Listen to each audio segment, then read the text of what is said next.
My pastor and friend for many years, Scotty Smith, has a great phrase that unfortunately defines me pretty well. He describes himself as someone who suffers from the paralysis of analysis.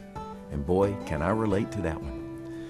While there is certainly much wisdom in looking before you leap, as they say, I can be very guilty of overthinking and over-pondering just about everything, wanting to make sure I look from every possible angle at the situation before making a move. The truth is, at least in my case, this usually comes from a place of fear.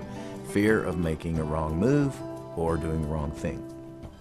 Isaiah 30:21 is a scripture that has both challenged me and encouraged me on my journey of faith. It says, "You will hear a voice behind you saying, 'This is the way, walk in it,' when you turn to the right or when you turn to the left." The part of that verse that especially jumps out at me are the words, "when you turn to the right or the left." The voice tells us which way to go when we turn to the right or the left. There is movement implied. As you move, the voice will direct you.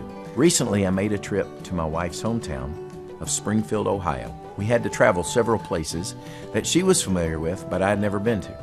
And since I was driving, I had to let her direct me, telling me when to turn and which direction to go. She couldn't give me all the information at once because I couldn't process it or remember it, and we couldn't go anywhere until I began moving.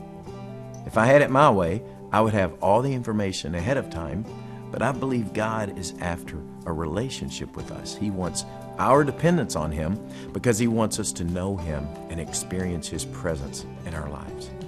The journey of faith requires that we begin making the journey and trust in God to direct us as we go. There is movement implied in that scripture. As we turn to the left or the right, then we will hear Him say, "This is the way to go." And there's definitely faith implied in this scripture.